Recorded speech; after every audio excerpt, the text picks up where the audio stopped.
बहुत बहुत स्वागत है। नमस्कार दोस्तों, आप सभी के लिए आज की बड़ी खबरें लेकर आए हैं। इस एक वीडियो में आप तक पहुंचाएंगे कांग्रेस उम्मीदवार सर्वमित्र का बड़ा खुलासा, ईवीएम चेकिंग पर चुनाव आयोग पर लगाए आरोप। दोस्तों ये खबर जानिए। वहीं दूसरी तरफ अगली बड़ी खबर जानेंगे। ताजा अपडेट, कोर्ट पहुंचा सियासी तनाव, तमिलनाडु के राज्यपाल को हटाने के लिए सुप्रीम कोर्ट में याचिका। और भी बड़ी खबरें हैं दोस्तों, सभी को विस्तार से जानेंगे। आप लोग बने रहिए। आप लोग मानते हैं दिल्ली चुनाव में आप पार्टी शानदार प्रदर्शन कर सकती है तो लाइक कीजिएगा वीडियो को। चैनल पर नए हैं तो दोस्तों रिक्वेस्ट है सब्सक्राइब भी कीजिएगा चैनल को। सबसे पहले और बड़ी खबर से शुरुआत करते हैं दोस्तों। कांग्रेस उम्मीदवार सर्वमित्र का बड़ा खुलासा। सिरसा में ईवीएम चेकिंग पर चुनाव आयोग पे आरोप लगाया। जिले के रानिया हलके के कांग्रेस उम्मीदवार सर्वमित्र ने चुनाव आयोग पर गंभीर आरोप लगाए। उनका कहना है कि चुनाव आयोग ने ईवीएम चेकिंग और वेरिफिकेशन के नाम पर उन्हें गुमराह किया और उनकी मांग के बावजूद सिर्फ मॉक पोल दिखाया गया। दोस्तों उन्होंने कहा कि यदि चुनाव आयोग को मॉक पोल ही दिखाना था तो पहले ही उन्हें बताया जाना चाहिए था ताकि उनका समय और पैसा बर्बाद न होता। दोस्तों 9 बूथों पर रिकाउंटिंग की मांग की थी लेकिन उनकी शिकायत पर कोई सुनवाई नहीं हुई। उन्होंने अब इस मामले को लेकर पंजाब और हरियाणा हाई कोर्ट और सुप्रीम कोर्ट तक जाने की बात कही। उनका आरोप है कि चुनाव आयोग ने सुप्रीम कोर्ट के आदेश का भी पालन नहीं किया। दोस्तों 4191 वोटों से सर्वमित्र यहाँ पे अर्जुन चौटाला आईएनएलडी के उम्मीदवार से हार गए थे। दोस्तों फीस का भुगतान किया और रिकाउंटिंग की मांग की लेकिन मॉक पोल दिखाकर ही यहाँ पे रिकाउंटिंग बंद कर दी गई। दोस्तों कोर्ट पहुंचा है सियासी तनाव, तमिलनाडु के राज्यपाल को हटाने के लिए सुप्रीम कोर्ट में याचिका दायर की गई। तमिलनाडु के राज्यपाल आर एन रवि को हटाने की मांग करते हुए एक याचिका सुप्रीम कोर्ट दायर की गई।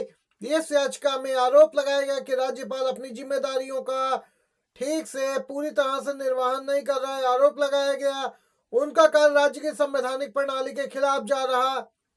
दोस्तों याचिका में यह भी कहा गया है कि राज्यपाल के कामकाज के तरीके से राज्य सरकार और प्रशासन के बीच असहमति और तनाव पैदा हो रहा है। इस याचिका में राज्यपाल के कुछ फैसलों और उनकी काम करने के ढंग पर गंभीर सवाल उठाए गए। आरोप है कि राज्यपाल ने राज्य सरकार के साथ कई मुद्दों पर बिना विचार किए हुए हस्तक्षेप किया है जिससे राज्य की राजनीति में अनावश्यक विवाद बढ़े हैं। दोस्तों याचिका में यह भी कहा गया है कि राज्यपाल को अपनी संवैधानिक भूमिका निभाने के लिए अधिक संतुलित और निष्पक्ष दृष्टिकोण अपनाना चाहिए। हाल ही में विधानसभा सत्र के दौरान भी राज्यपाल के बिना राष्ट्रगान पूर्ण हुए चले जाने को लेकर भी डीएमके ने यहाँ पे मामला उठाया था। अब ये सुनवाई सुप्रीम कोर्ट करेगा दोस्तों याचिका पर। ताजा बड़ी खबर, बीजेपी उम्मीदवार प्रवेश वर्मा के खिलाफ आपकी शिकायत पर एक्शन, चुनाव आयोग ने दिए जांच के आदेश।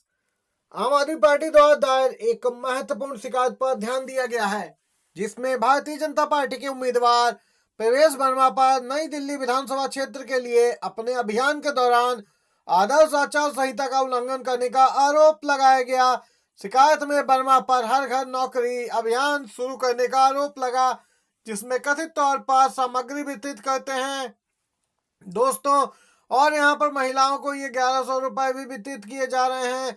आप पार्टी का आरोप है कि नौकरी लगवाने का यहाँ झूठा दावा करके वोट लेना चाहते हैं। दोस्तों बीजेपी के नेता इस प्रकार के कई कार्यों में संलिप्त पाए गए हैं जो कि सीधे तौर पर आदर्श आचार संहिता लागू होने के बाद किए जा रहे हैं। आपका दावा है कि ये गतिविधियां आचार संहिता के खुला उल्लंघन है जो चुनावी प्रक्रियाओं में निष्पक्षता के लिए जो नियम निर्धारित है उनका उल्लंघन है। दोस्तों अगर आप भी इस मामले में आप पार्टी के साथ है तो एक लाइक वीडियो को जरूर कीजिएगा। इसी के साथ दोस्तों अगली बड़ी खबर की ओर बढ़ते हैं।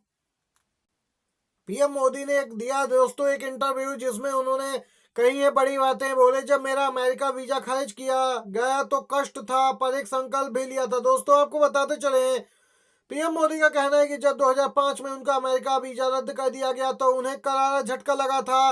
उन्होंने यहाँ पर दोस्तों निखिल कामत के साथ पॉडकास्ट इंटरव्यू में कहा कि अपने बारे में दोस्तों तमाम जानकारी दी, मेरा वीजा ही कैंसिल कर दिया गया। उन्होंने कहा कि तब मैंने कहा कि एक चुनी हुई सरकार के मुखिया के साथ ऐसा करना गलत है और अलोकतांत्रिक है। दोस्तों आपको बताते चले इस दौरान पॉडकास्ट में इंटरव्यू देते ही पीएम मोदी ने बड़ी बातें बोली। एक इंटरव्यू में पीएम मोदी ने कहा कि मैं भी मनुष्य हूं, कोई देवता नहीं हूं, मुझसे भी गलतियां हो जाती हैं। दोस्तों, इससे पहले लोकसभा चुनाव के दौरान पीएम मोदी ने खुद को लेकर बड़ी बातें कही थी और अब यहाँ पर जब उन बातों में विवाद बढ़ा तो पीएम मोदी ने इस इंटरव्यू के जरिए सफाई दी है।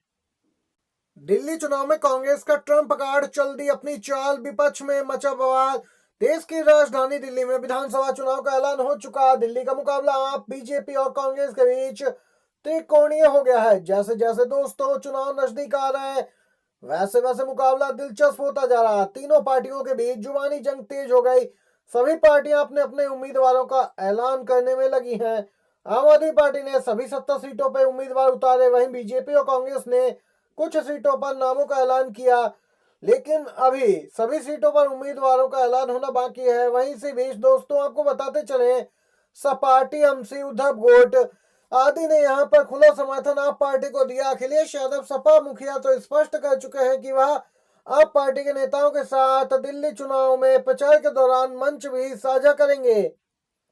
यहाँ पर दोस्तों ये थी इस समय की तमाम बेहद बड़ी खबरें, मुख्य समाचार। वीडियो आपको पसंद आया हो तो लाइक कीजिएगा, शेयर कीजिएगा। आप सभी दोस्तों का वीडियो देखने के लिए बहुत बहुत धन्यवाद। जय हिंद।